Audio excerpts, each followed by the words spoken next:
बिस्मिल्लाहिर्रहमानिर्रहीम। अस्सलाम वालेकुम। इस्लामाबाद हाई कोर्ट से डीसी इस्लामाबाद को एक और रिलीफ ना मिल सका। आज इस्लामाबाद हाई कोर्ट में बड़ी समाअत का बड़ा अहवाल आपके सामने रखते हैं कि आज डीसी इस्लामाबाद जो बैरून मुल्क जाने के लिए तड़प रहे हैं, जिस तरह अदालतों से सदा कर रहे हैं, जिस तरह अदालतों के चक्कर काट रहे हैं, आज वो सुप्रीम कोर्ट ऑफ पाकिस्तान भी गए, मगर काजी फाइज ईसा ने उनकी जो दरख्वास्त है उनको रद्दी की टोकरी में डाल दिया, उनको डिसमिस कर दिया। उसके बाद आज फिर वो इस्लामाबाद हाई कोर्ट पहुंचे।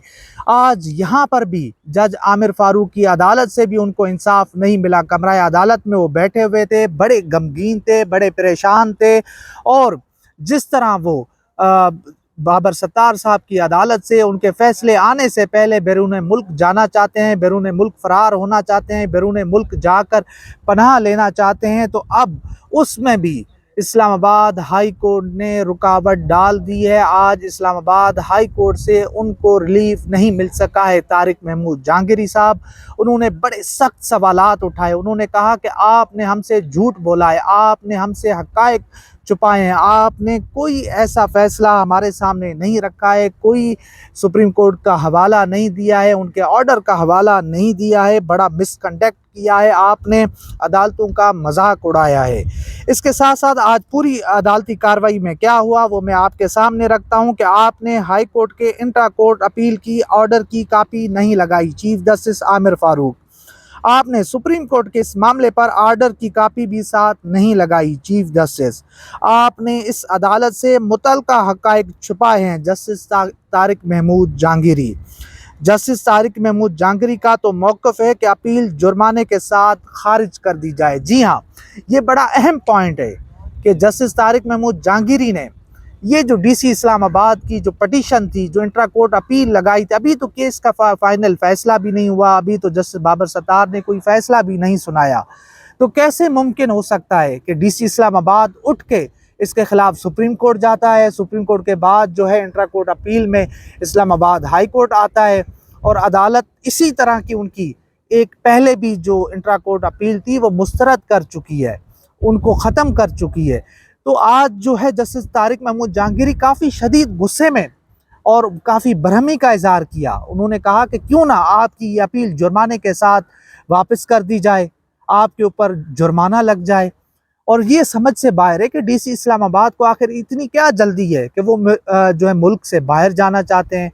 उम्रा जो है, क्योंकि 1 मार्च को ये फैसला आ जाएगा जस्टिस बाबर सत्तार साहब की अदालत से, और उसके बाद वो किसी भी अदालत में उसको चैलेंज भी कर सकते हैं, इंट्रा कोर्ट अपील में भी जा सकते हैं, सुप्रीम कोर्ट ऑफ पाकिस्तान भी जा सकते हैं। उनको रिलीफ मिल जाए तो वो बैरून मुल्क भी जा सकते हैं, अपनी नौकरी पे बहाल भी हो सकते हैं।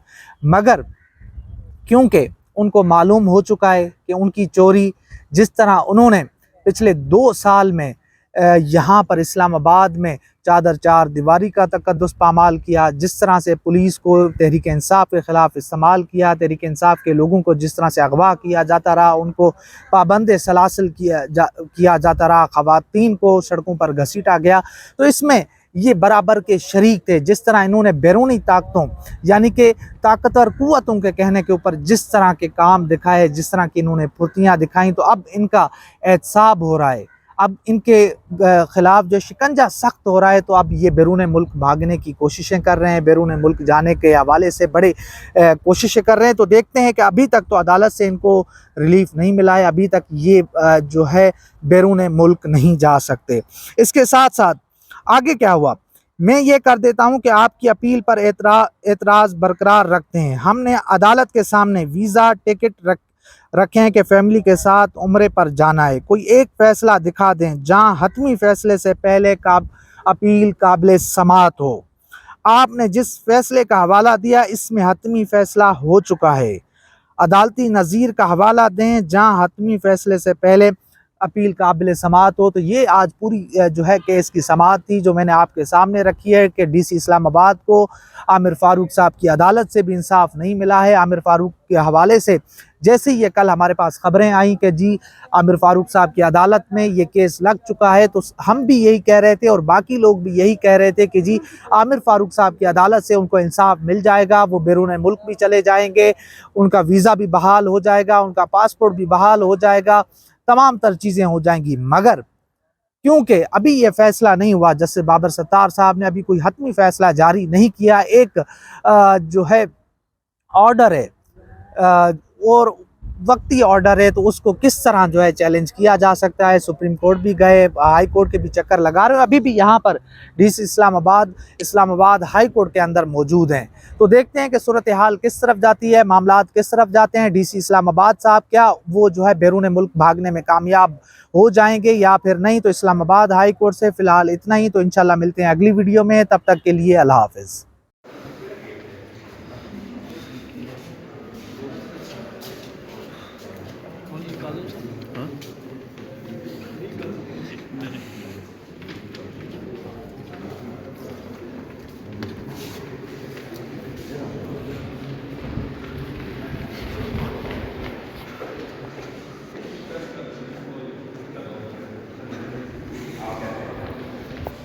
कोर्ट ने तो पहले भी रोक दिया था, लेकिन आप जा रहे थे। एप्लीकेशन सबमिट की, मैं उस अंडरस्टैंडिंग में था कि उम्र की है तो वो ऑनरेबल कोर्ट अलाउ हो जाएगी, बट कोर्ट ने कल मैं ऑर्डर कर दिया तो मैं हाजिर हो गया हूँ।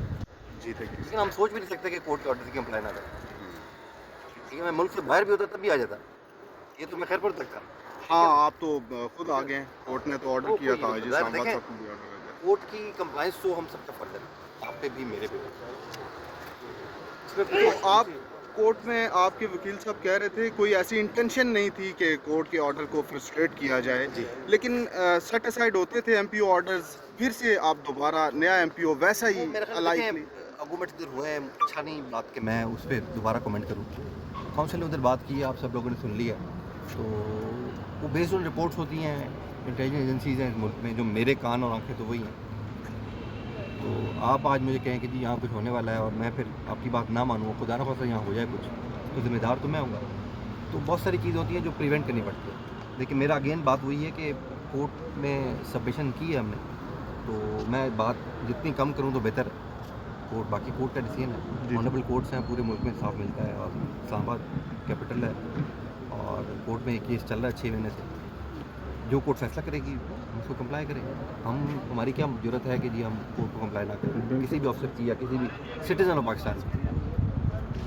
बहुत शुक्रिया जी, थैंक यू सर। और कुछ है तो पूछ लो। एक ही बात, मैं इधर जाऊँगा फिर आप पीछे आएंगे। नहीं, ठीक है, थैंक यू। बस ठीक है यार।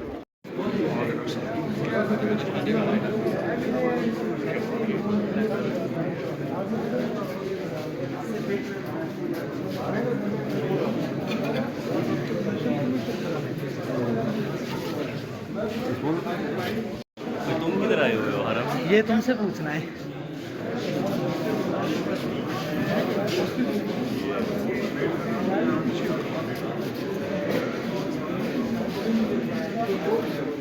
क्या कर रहे हो आप?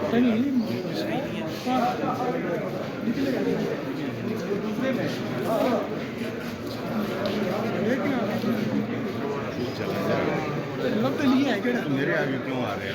साइड पे हो जाना।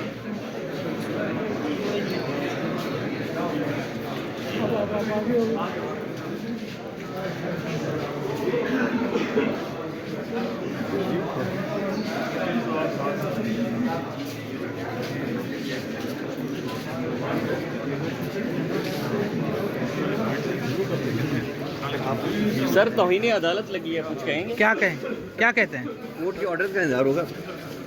सर बाहर नहीं जाने दे रहे, आपको उमरा कितने नहीं जाने दे रहे। नहीं, आप कानून पे अमल करने वाले ऑफिसर हैं, तो आप अदालतों को ऐसे चकमा दे के किस तरह हो? आपको लगता है चकमा मेरे? हमने चकमा लगा तो यही कि कल आप चले गए। मेरा ख्याल है नेगेटिव ना करें जर्नलिज्म। चकमा देना होता तो मैं इधर मौजूद ना होता और ऑनरेबल कोर्ट तो मुझे ज़बानी मैसेज करती मैं हाजिर हो जाता। ये तो ऑर्डर था राइटिंग में, कोई मसला नहीं था। मुल्क से बाहर भी होता तब भी आ जाता। ठीक है ना, वो तो कोई मसला नहीं, कोर्ट की डायरेक्शन है। हम